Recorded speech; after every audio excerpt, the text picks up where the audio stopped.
Hello, my name is Rob Reynolds. Welcome to Business Calculus Chapter 4, Section 5. Today we're going to learn how to take the derivative of a logarithmic function. And if you haven't checked out 4.4, you should look at Section 4.4 first because that just talks about all the properties of logs and the definition of logs, which you need to know before you take the derivative. So I'm going to refer to the derivative of the log. Whenever you take the derivative of something, it's going to be 1 over something. And then if you have to do a u sub or use the chain rule, it's 1 over u du. So if you have the log of a cow, and it doesn't matter what it is, it's 1 over cow, and then you take the derivative of the cow. So that's how you take the derivative of a log. And of course, natural logs have base e. So if I just say the natural log, find the derivative of that, you know it has a base e. And if I were to ask you to find the derivative of log, then that's the same thing as taking the derivative of log base 10. We're going to look at other bases too. The derivative of the log of x base 3 is just a little bit different, and we'll get that in just a moment. So here's the proof of the log. If you use implicit differentiation, taking the log of the left or the derivative of the left and the derivative of the right, first thing to do is starting with just a log function, set equal to y, and then change it to an exponent by doing this fishhook or the definition of logs. And then here we took the derivative of both sides. Again, just a quick little proof. And this is the cow right here, so the derivative of e to the y is e to the y dy dx. So implicit differentiation, or using a little bit of the chain rule. And simplifying for dy dx gives me 1 over x. So I don't know if you understand that proof or not, but we're just going to memorize that the derivative of a log function is 1 over junk. And the derivative of a u sub would be 1 over junk djunk. So here's the junk, 2x. So the derivative of that thing, f prime x, would just be 1 over junk. And then you have to remember to take the derivative of the junk. So it's 1 over junk, and the derivative of 2x is just 2. And these 2's will cancel, and you're left with just 1 over x. Interestingly enough, there's the author's solution as well. They get a little bit more complicated.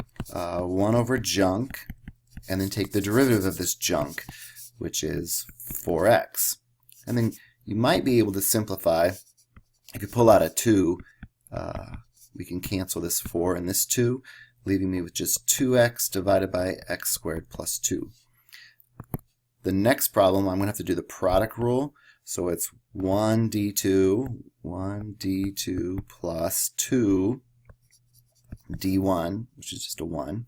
This cancels, and that's leaving me with just 1 plus ln x. So I'm running out of space, so I'll just move on. Let's check this answer. 2x divided by x squared plus 2, yay. And then this answer was the 1 plus ln x. You can see how the author worked it out. So this last one, we're going to have to do the quotient rule. Low d high minus high d low all over low squared. So that's the 1 minus ln x over x squared. And here's how the author worked it out, and they got the same answer.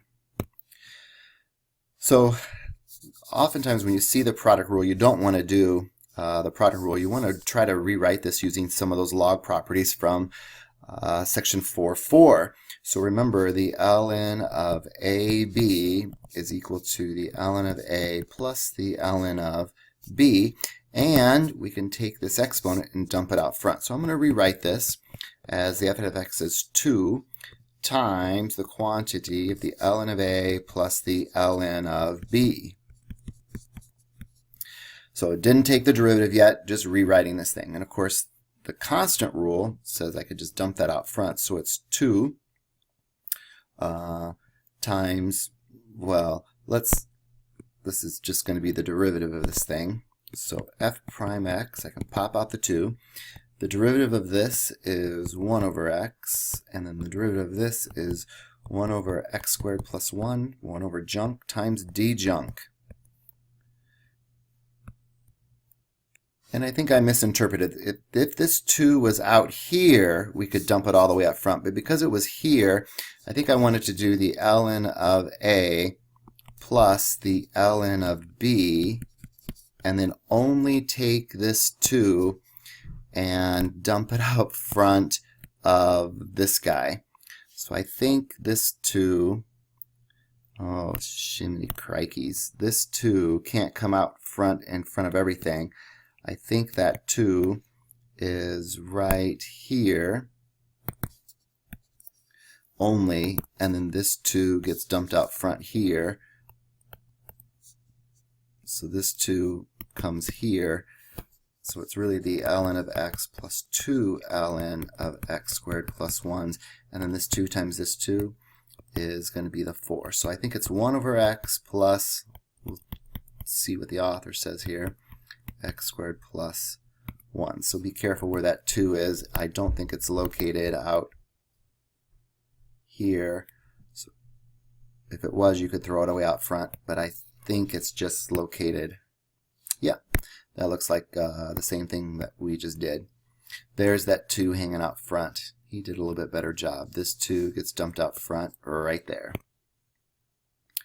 So we're finding the equation of a line tangent, so of course we're going to find the derivative and just plug in the x value. So go find f prime x and then evaluate f prime x at 1. So f prime x is, that's 0. This is just a constant, so it just hangs out there. And then this x, ln x, is a product, and we've done that before. Back in example 2, part B, we'll just skip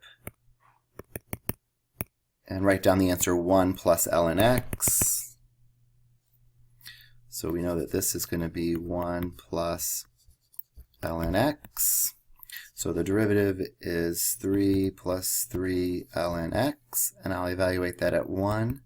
3 times the ln of 1, and hopefully you know the ln of 1 is 0, so 3 plus 0 is 3. And remember, the derivative really is the slope. So if we have the slope, y equals mx plus b, then y is equal to 3x plus b, and then we're going to plug in our x and our y. So 2 equals 3 times 1 plus b. I'll subtract off 3 and solve for b. And once I have b and the slope, here comes the equation of the line, y equals 3x minus 1. That's the line that's tangent to that function at the given point. So there's their derivative. Checking the author's work, they got the same line, and hopefully they've graphed it for you. So good. So there's their line that's tangent at that point, 1, 2. By now you should be able to work example number 6 by yourself. Go to Blackboard, download the worksheet that's posted there, and see if you can't analyze the graph or find them any maxes or mins. So of course, to find a max or min, you can take the derivative and find the critical values by setting them equal to 0. So I'll rewrite this. So this is really 1/2 x squared minus ln x. So the derivative of this thing is x minus 1 over x. And I'm going to set that equal to 0 to find critical values. So x equals 1 over x. I'll multiply both sides by x, giving me x squared equals 1, and take the square root of both sides and get x equals plus or minus 1.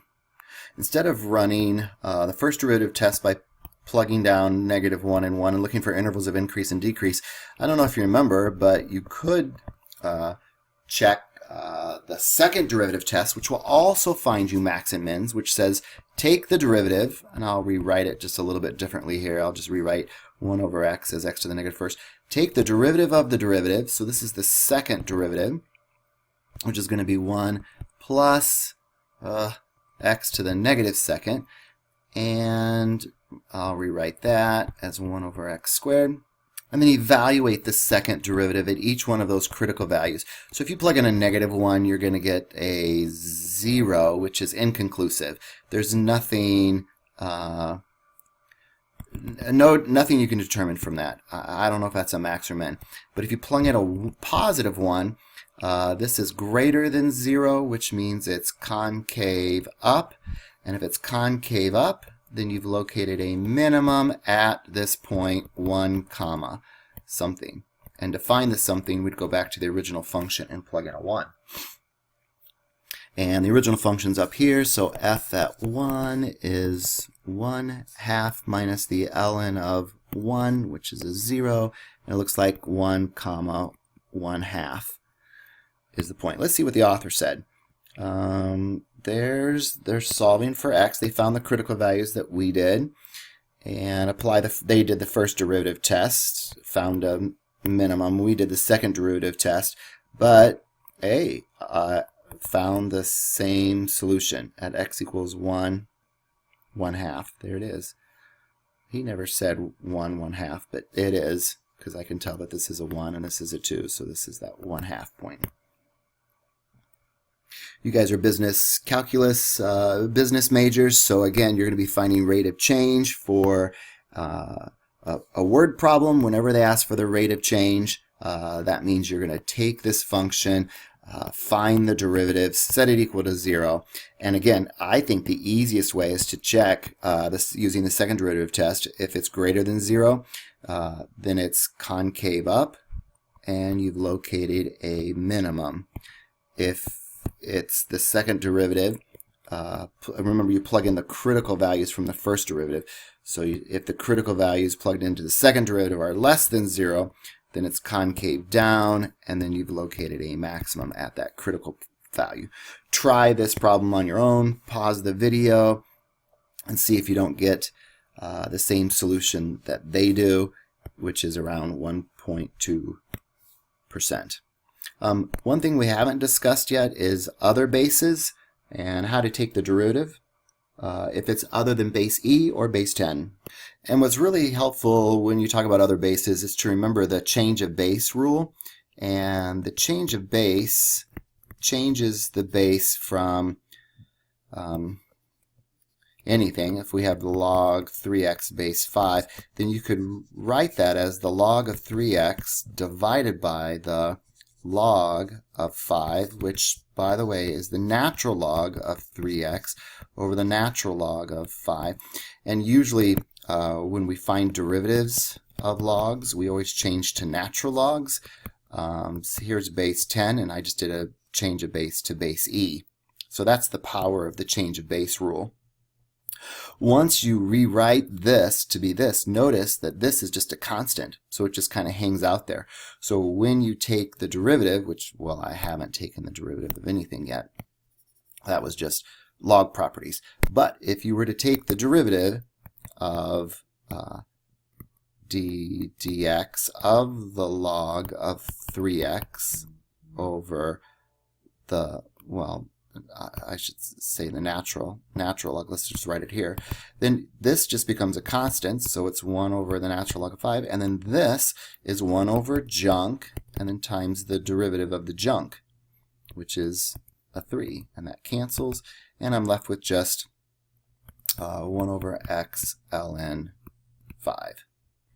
You didn't have that as an example, but here's the authors reminding you that you can do the definition of logs, and we can evaluate logs. This says 2 to the what power is 8, and 2 to the third power is 8, and this says 10 to the what power is 100, and of course that's 10 squared, right? 10 squared equals 100, just like 2 cubed equals 8. 10 to the what power is 1/10. 10 to the what power is 1/10 means 10 to the x equals 10 to the negative first, just rewriting this to be this. And then if 10 equals 10, then we say, x has to equal -1. Of course, you could type this into your calculator, but they want to make sure that you can do this. And 3 to the what power is 81. 3 to the what power is 81. Well, if you rewrite 81 to be 3 to the 4th, then x will equal 4. So those are just some log properties. This is saying, hey, you can do this on your calculator. Try that change of base formula on your calculator. And then here are some good definitions. Recall that the derivative of 2 to the x was 2 to the x, just kind of like the derivative of e to the x is e to the x. But we have a little bit of ln 2 here. So remember, you're multiplying by the natural log of 2 when that happens. So when you take the derivative of a log, logs are the inverse of exponents, so the log doesn't multiply by the ln of 2, it divides, in this case, the ln of 5. So I'm just trying to show you, you've seen something similar to this before. When you take the derivative of a to the x, it is a to the x, but then you have to remember ln a. And here's the derivative of the log, but instead of multiplying by the ln of a, now we're dividing by the ln of a. So again, the derivative of a to the u, you multiply by the natural log, and then here you divide by the natural log. So this is just a calculator problem. Don't take the derivative of this thing. It just says go ahead and try to type this in. And everyone has a little bit different calculator. But the easiest way, if you have a TI-84 or higher, is to hit math, arrow up to log base, which is a, and it just gives you the base. So we plug in the 2, plug in the 3, and that way you don't even have to do, I guess you could type in the log of 3 and then divide that by the log of 2. Hopefully it'll give you the same answer, but it's easier. I hit math and then arrow up to log base. So try to punch in these guys. I see something weird is going to happen with this last one because it looks like I'm taking the log of a negative number, and that looks like it should be undefined, which it is. Half-life problems creep up in business all the time. It's a decaying exponential decay function, and it takes 5,715 years for it to decay. And I usually just go back to PERT and say, well, okay, if this is a 1, it's going to decay to be a half after, we don't know what the rate is, but the years are 5715, and you could actually solve for R in this case for this problem. And you do that by natural logging or logging both sides. I'm going to choose natural log because I see an e. And so if you take the natural log of e to the 5715r, this will be dumped down out front, 5715r, and I'll take the log of 0.5 and divide by that, and then divide out the 5715, and I'll have a nice r rate for this problem. And then I can go answer the question, which is what's the rate going to be for 10,000? So again, they're saying here's how to set up this half-life. Go find the derivative of this thing. Notice we're taking the derivative of an exponent this time, so they're going to be multiplying by that ln instead of dividing by it. And then this is your du, the derivative of just this guy up here. So remember, lots to remember. The derivative of 2 to the x was what? 2 to the x times the ln of 2. So we're multiplying by that ln. In this case, it's not a 2. The base is 1/2. And then we have a little du, the derivative of the inside. And then you just go evaluate that thing at 10,000. There are some review problems from section 4.4 in this video, and 4.5, so practice some log properties. The ln of x times 4 plus x squared to the 1/2. I messed up on this earlier in the video, so this I would do the ln of a plus the ln of b first. And then notice that 1/2 only dumps down out in front here, not the whole. That I can't bring this like I did earlier in the video, so sorry. But that was nice that we found the mistake. So that 1/2 just goes in front here. There are worked out solutions right here. So once you get it in this form, then you start taking the derivative. And then more practice problems for you to practice. Find the derivatives of these. Again, all of this is on Blackboard, and worked out solutions for 45, 46, and 48. Just pause the videos. Go Cyclones! Hope this video was helpful.